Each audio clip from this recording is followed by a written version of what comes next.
আজকে বিকেলে এই নাস্তাটা বানালাম।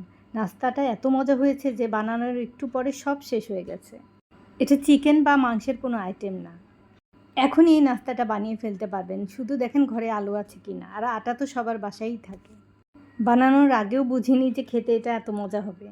এখানে 2 কাপ আটা নিয়ে নিয়েছি। সাথে দিয়ে দিলাম পরিমাণ মতো লবণ। আর 3 টেবিল চামচ সয়াবিন তেল দিয়ে দিলাম। এখন এগুলো একটু হাত দিয়ে নেড়ে মাখিয়ে নেব। তেলটা দিয়ে আটার সাথে ঝুরঝুরা করে মাখিয়ে নেব। তেলটা আটার সাথে সম্পূর্ণ মিশে যাওয়ার পরে এর মধ্যে দিয়ে দিব পরিমাণ মতো পানি। মানে পরোটা বানাতে যেরকম একটা খামির বানাই সেরকম একটা খামির বানাবো।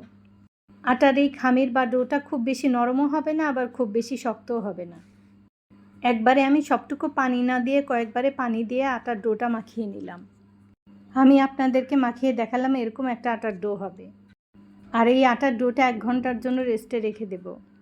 আর এই ফাঁকে কতগুলো আলু সিদ্ধ করে নিলাম। সেদ্ধ আলুগুলো একটা কাঁটা চামচ দিয়ে ভালো করে ম্যাশ করে নিব। আলুগুলো ভালো করে ম্যাশ করে নিতে হবে যেন কোনো দলা না থাকে। তারপর এর মধ্যে দিয়ে দিব 1 বাটি ধনিয়া পাতা। 3 চামচের মতো চিলি ফ্লেক্স দিয়ে দিলাম, কারণ একটু ঝালঝাল হলেই এটা খেতে বেশি মজা লাগে। আর পরিমাণ মতো বিট লবণ দিয়ে দিলাম। আমি এখানে খাওয়ার লবণটা দিইনি, বিট লবণ দিয়েই আলুর পুরটা মাখিয়েছি। ধনিয়া পাতা, চিলি ফ্লেক্স আর বিট লবণ দিয়ে আলুটা ভালো করে আবার মাখিয়ে নিব। এখানে আমি ধনিয়া পাতাটা পরিমাণে বেশি দিয়েছি, কারণ ধনিয়া পাতা দিলে খেতে খুব মজা লাগে। এখন সবগুলো হাত দিয়ে চটকে মাখিয়ে নিলাম। আটার ডোটা যে রেস্টে রেখেছিলাম এই ফাঁকে এগুলো করে ফেললাম। এখন রেস্টে রাখা আটার ডো থেকে 3টা ভাগ করে নিব। 3টা ডো থেকে 3টা বড় বড় রুটি হবে। আমি প্রতিটা ডো থেকে একটা বড় রুটি বানিয়ে নিলাম। আমরা রুটি খাওয়ার জন্য যেভাবে বানাই সেরকম পুরুত্বে বানালেই হবে। আমি বেশ বড় একটা রুটি বেলে নিলাম। আটার ডোটা যেহেতু 1 ঘন্টা রেস্টে রেখেছিলাম তাই বানাতে কোনো কষ্টই হচ্ছে না। খুব সহজেই বড় একটা রুটি বানিয়ে নিলাম। এখন এই রুটিটাকে ছুরি দিয়ে কেটে নিব।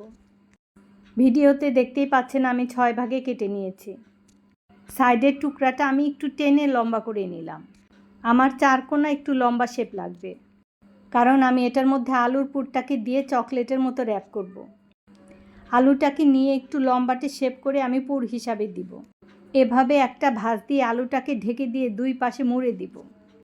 চকলেট যেভাবে মোড়ানো থাকে ওভাবে করব। আমি আরেকটা বানিয়ে দেখাচ্ছি কিভাবে পুরটা দিয়ে আমি মুড়ে দিলাম। একইভাবে আলুর পুরটা লম্বাটে করে রেখে তারপর 2 পাশ থেকে আমি আলুটাকে ঢেকে দিব। তারপর 2 পাশ থেকে মাথাটা একইভাবে মুড়ে দিব। এভাবে আমি প্রত্যেকটা ভাগ থেকে চকলেটের প্যাকেটের শেপের মতো বানিয়ে নিব। আপনারা চাইলে আপনাদের পছন্দ মতো যে কোনো শেপেই বানাতে পারেন। আমি 2 রকম শেপে বানাবো। কতগুলো আমি মোমোর শেপে বানাচ্ছি। মোমো বানানোর সবথেকে সহজ ভাঁজ এটা। এই ভাঁজটা সবাই পারেন। এভাবে ছোট গোল রুটি থেকে সবগুলো মোমোর শেপে বানিয়ে নিলাম। এখন সবগুলো বানানো হয়ে গেলে তেলে ভেজে নিব। একটা ফ্রাই প্যানে তেলটা ভালো করে গরম করে নিব। তেলটা ভালো মতো গরম হয়ে গেলে চুলার আঁচটা কমিয়ে দিয়ে তারপর এই আলুর বানানো নাস্তাটা গরম তেলে দিয়ে দিব। এটা অল্প আঁচে সময় নিয়ে ভাজতে হবে, তাহলে জিনিসটা ক্রিস্পি হবে। একবার করে এগুলো আমি উল্টে দিলাম। সবগুলো গোল্ডেন ব্রাউন করে ভেজে নিব, তারপর তুলে নিব। এভাবে কতগুলো ভাজা হয়ে গেলে আবার বাকিগুলো ভেজে নিব। এভাবে বানিয়ে খেয়ে দেখবেন, খেতে এটা এত টেস্ট হয়। বিকেলে বা সন্ধ্যার নাস্তায় এরকম নাস্তা হলে তো কথাই নেই। সবাই ভালো থাকবেন তাহলে। আল্লাহ হাফেজ।